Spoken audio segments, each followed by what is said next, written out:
Allongées, serrées sur des lits installés à même le sol, dans le local étroit de la Maison du Peuple, à la périphérie de Bruxelles, ces femmes, toutes réfugiées politiques en Belgique, n'ont pas mangé depuis plus de 2 semaines. Elles dénoncent des viols commis dans leur pays, Djibouti, par l'armée.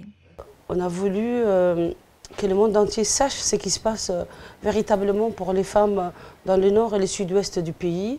On a voulu aussi interpeller les États militairement présents dans notre pays.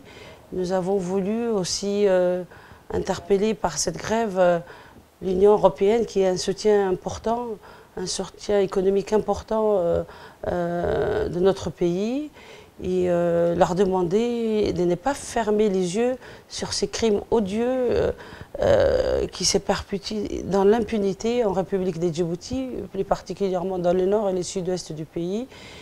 Et leur demander à tous ces gens qui donnent de l'argent, énormément d'argent à notre pays, de les conditionner au respect des droits humains, au respect des droits des femmes, et penser à toutes ces femmes qu'on détruit. Ce matin, elles ont reçu le soutien d'autres associations, de voisins ou d'autres curieux.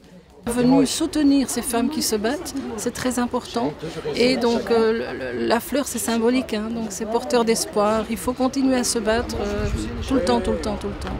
En tant qu'être humain, c'est un crime. C'est un crime, donc il faut dénoncer, il faut juger, il faut punir ces personnes qui commettent ces actes atroces. En fait, je fais partie d'un milieu assez militant.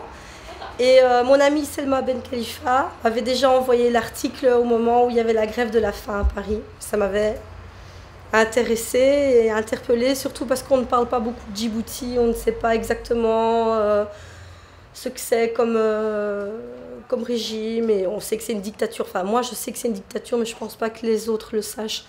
Donc j'ai trouvé ça intéressant qu'on en parle un peu. Et puis samedi, elle m'a téléphoné en me disant « Écoute, là maintenant, elles refont la grève de la faim aussi ici à Bruxelles pour alerter justement l'opinion publique et la Commission et le Parlement européen qui font des affaires fructueuses justement avec la dictature de Djibouti. Donc il faut savoir où on met ses priorités. Moi en tant que citoyenne, je ne suis pas d'accord et je trouve que c'est une action militante très courageuse. Et voilà.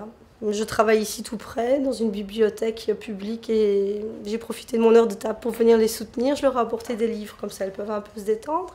Et maintenant, je vais en parler autour de moi. Un peu plus tôt, ces femmes ont reçu le soutien des personnalités politiques. Nous avons reçu la visite du ministre d'État, Louis Michel, et puis aussi de nombreux parlementaires, socialistes, écolos, et puis d'autres partis. Louis Michel et Maria Arena pensent à une résolution du Parlement européen et vraiment axée sur les femmes, sur les exactions à l'encontre des femmes en République de Djibouti. Ces femmes Afar, une ethnie qui vit dans une zone à cheval sur l'Éthiopie, Djibouti et l'Érythrée, accusent les soldats djiboutiens combattant depuis 1991 la rébellion Afar du Front pour la restauration de l'unité et la démocratie, FRUD, armée, de se venger sur les populations civiles, notamment par des viols. Des allégations sans crédibilité, estime le gouvernement de Djibouti, selon lequel, depuis 1991, aucune preuve n'a été fournie aux autorités djiboutiennes. Quand une femme dit qu'elle a été violée, on met souvent sa parole en doute, c'est partout pareil, mais c'est encore plus grave chez nous parce que le fait de protéger ces soldats violeurs et de nier les faits, d'abord il n'y a rien de plus insupportable après ce qu'elles ont subi, qu'on nie les viols dont elles ont été victimes, et puis c'est aussi un mépris total des femmes djiboutiennes. Nous leur répondons qu'il y a des preuves, qu'il y a des témoignages, c'est documenté, nous savons les casernes concernées, nous connaissons les soldats concernés et qu'il y a des femmes qui ont été violées et qui sont prêtes à témoigner le moment venu. Et les dossiers sont entre les mains de la justice, enfin je veux dire dans la main de nos avocates pour l'instant. Et ils verront à ce moment-là que c'est des allégations ou pas, quoi. Quand les viols impliquent des soldats, ils ne veulent pas prendre d'abord les plaintes. Parfois, les plaintes sont prises, mais elles ne sont pas instruites. Ça dure des années.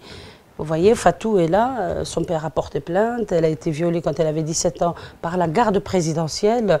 Vous voyez, les chouchous du président de la République, ceux qui assurent sa sécurité, ont violé Fatou. Ses parents ont porté plainte. Sa plainte n'a toujours pas abouti, comme les autres plaintes. Vous savez, c'est très difficile dans nos pays et dans nos sociétés de venir dire, voilà, j'ai été violée. Certaines femmes ont eu le courage de porter plainte malgré la honte qu'elles éprouvaient. Et ces plaintes n'aboutissent jamais quand il s'agit de soldats. J'ai bien dit, quand il s'agit de l'armée gouvernementale. Et c'est hyper grave de protéger les violeurs. Voilà. Nous demandons justice pour ces femmes-là. Nous demandons que ces soldats soient jugés et condamnés. Et nous demandons que la fin de l'impunité et puis qu'on arrête de violer les femmes impunément. Pour l'heure, aucune mesure n'a été prise. Seul un hashtag Stop Viol Djibouti a été lancé afin d'aider ces femmes à se faire entendre. À l'opposé, le gouvernement djiboutien continue de dénoncer une campagne coordonnée par l'opposition politique.